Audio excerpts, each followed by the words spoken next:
इधर फतेहपुर घटना पर विधानसभा में बोले सुरेश खन्ना। समाजवादी पार्टी के आरोपों का सुरेश खन्ना ने खंडन किया। कहा सरकारी तंत्र का किसी भी तरीके से कोई इन्वॉल्वमेंट नहीं है इस पूरे मामले में। सरकार ने कठोर कार्रवाई करते हुए 10 लोगों को नामजद किया है। 150 से ज्यादा अज्ञात लोगों के खिलाफ केस दर्ज किया है। इसमें सरकार का और कोई सरकारी तंत्र का किसी प्रकार से इन्वॉल्वमेंट नहीं है। हम इस बात का पूरी तरीके से खंडन करते हैं। अरे सुनिए ना,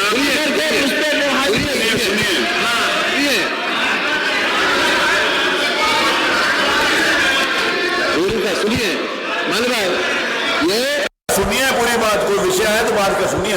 माननीय नेता विपक्ष ने जो विषय उठाया उसके बाद उत्तर में तो सुनिए। आप जवाब सुनिए तो सही।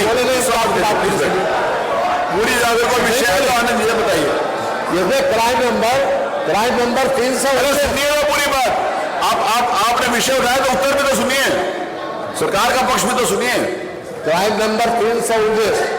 अरे बैठिए। थाना कोतवाली फतेहपुर 11/8/2021 को शाम को 6:21 पर इस पर रिपोर्ट लिखी गई। रिपोर्ट लिखी गई और ये 11 लोगों के नामजद रिपोर्ट है, और नहीं 10 लोगों के नामजद है और 11वां 150 लोग अज्ञात। इसमें ज्ञान नामजद रिपोर्ट है। मालूम हम नाम पहले दे रहे हैं। मालूम ये क्राइम नंबर बता दिया और धारा बता दे।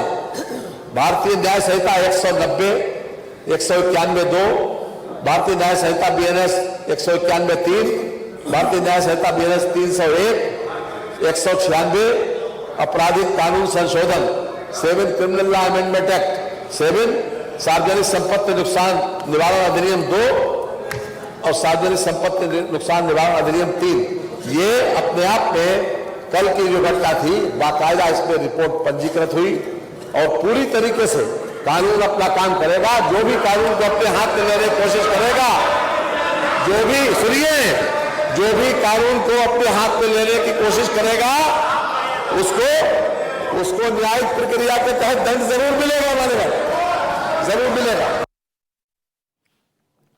इधर फतेहपुर तोड़फोड़ मामले में योगी सरकार ने एक्शन लिया है। 10 लोगों को नामजद और 150 अज्ञात लोगों पर केस दर्ज हुआ है। इनमें बीजेपी और बजरंग दल के नेता और कार्यकर्ता हैं।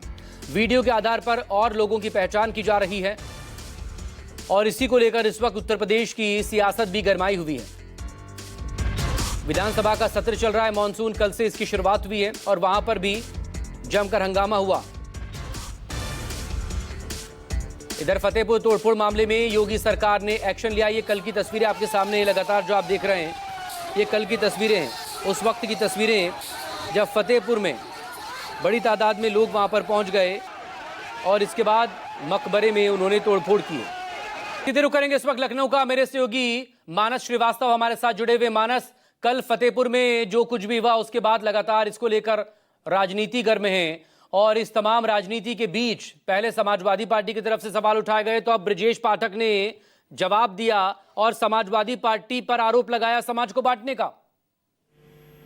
जी बिल्कुल, निश्चित तौर पर दरअसल इसमें सियासत इसलिए भी ज्यादा बढ़ा दी क्योंकि कल ही विधानसभा का मानसून सत्र शुरू हुआ और जिस वक्त उत्तर प्रदेश में सदन की कार्रवाई शुरू हो रही थी, ठीक उसी वक्त उत्तर प्रदेश के फतेहपुर जनपद में एक मकबरे और मंदिर को लेकर के दंगा भड़क गया वहां पर। और जिस तरीके से वहां पर तमाम सैकड़ों की संख्या में भीड़ जमा हो गई, वहां मकबरे को तोड़ा गया, उसके बाद जिस तरीके का तनाव वहां पर फैला, उसको लेकर निश्चित तौर पर समाजवादी पार्टी के मुखिया अखिलेश यादव ने भारतीय जनता पार्टी की सरकार पर सोशल मीडिया के माध्यम से गंभीर सवाल खड़े किए और कहा कि ये खत्म होती बीजेपी की निशानी है।